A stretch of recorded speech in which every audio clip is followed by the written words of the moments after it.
In this lesson, you will learn how to use theorems of polynomials to solve polynomial equations. Although we have learned 5 different techniques to factor polynomials and solve the equation, there are some polynomials that you cannot factor using this technique. For example, if you look at this polynomial, it has 4 terms, you will think of the grouping.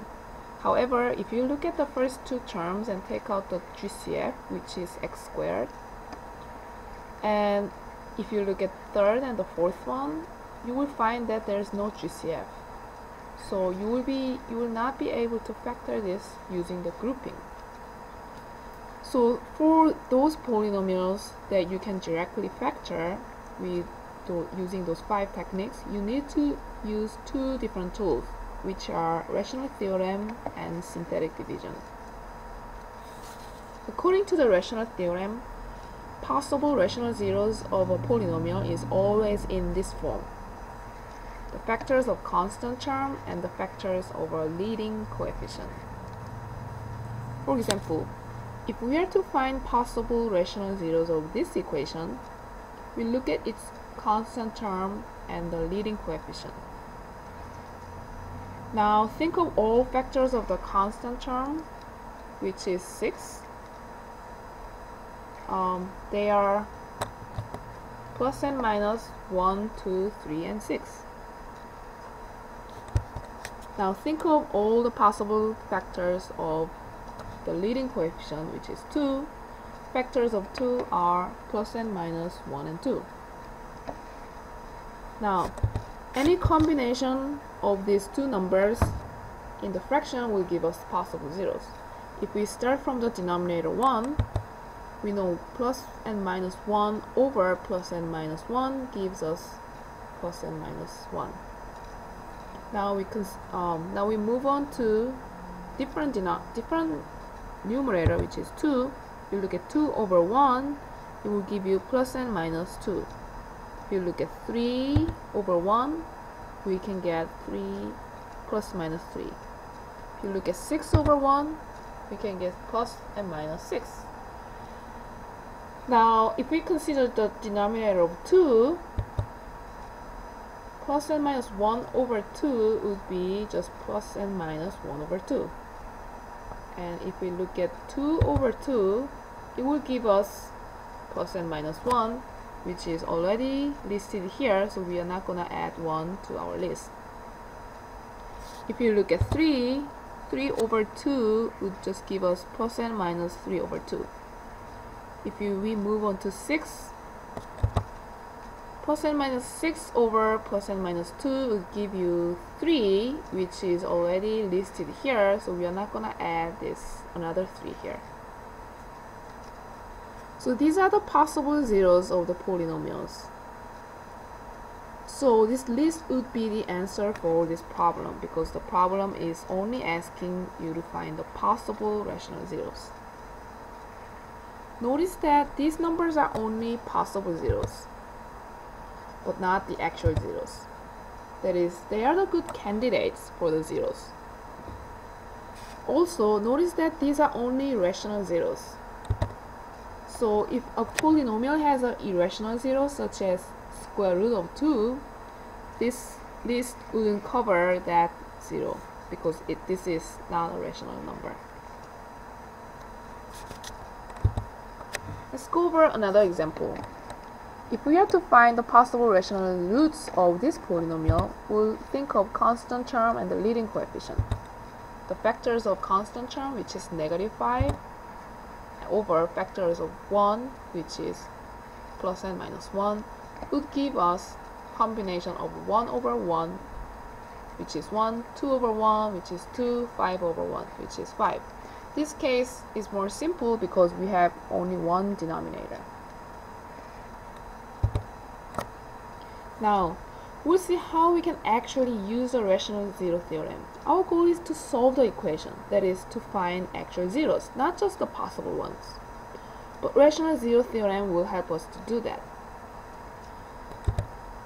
This problem is asking us to find the actual roots or zeros, not just the possible one.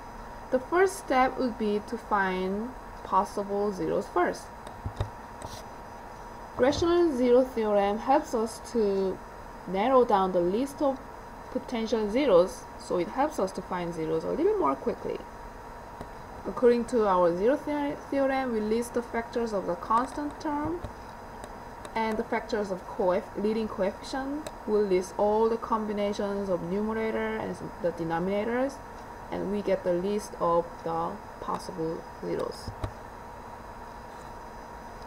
The next step is to test each possible roots until we find one actual zeros. There are two ways to do this. You can choose either way to find one actual root. The first way is to use the synthetic division and see if we can get the remainder of 0.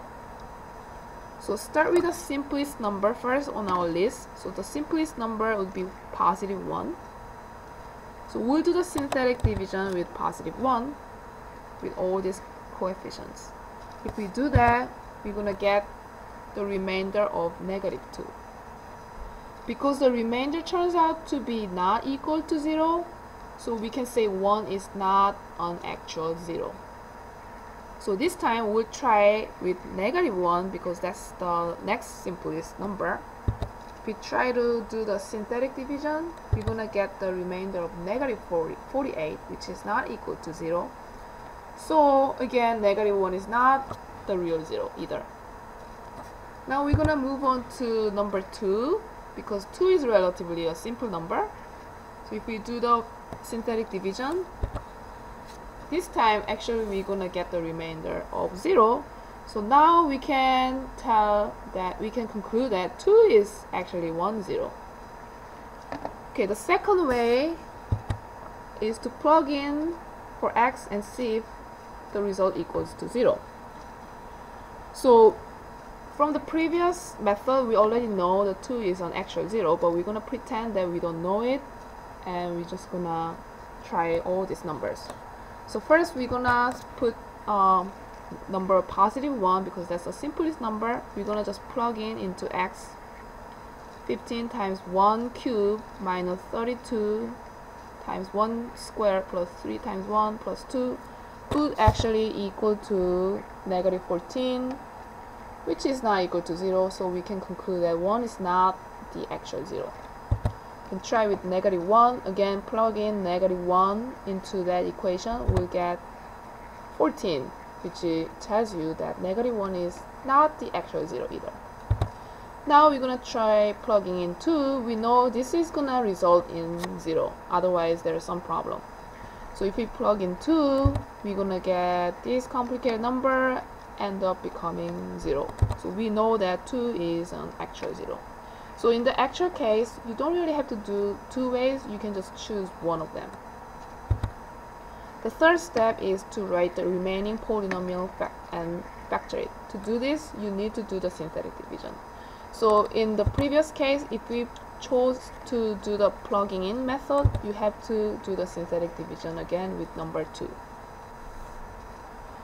So our result of the synthetic division tells us that the quotient is 15x squared minus 2x minus 1, and the divisor is x minus 2, and there's no remainder, so we can just rewrite the dividend in terms of the divisor and the quotient.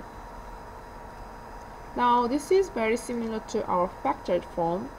So in order to factor completely, we're gonna factor this quadratic. So we'll try to factor this. Because our a is not 1, we're gonna use a crisscross. So I will think of two numbers that add up to 15, which can be 3 and 5, and two numbers that add up to 1, which can be 1 and 1. And we will cross, we'll get 5 and 3. Because we want the difference equal to negative 2, we're going to adjust the sign. We'll get negative 5 and 3, so we'll get these 4 numbers. So according to our result, we can factor this quadratic into 3x minus 1 times 5x plus 1. Now we factor this polynomial completely. The last step should be easy. It's just determining the remaining zeros. Since we have the factored form, we're gonna set each linear factor equals 0. We get 3 different equations. We're gonna solve each equation. We'll get x equals to 2, 1 over 3, or 1 over 5. So we have 3 answers for this problem.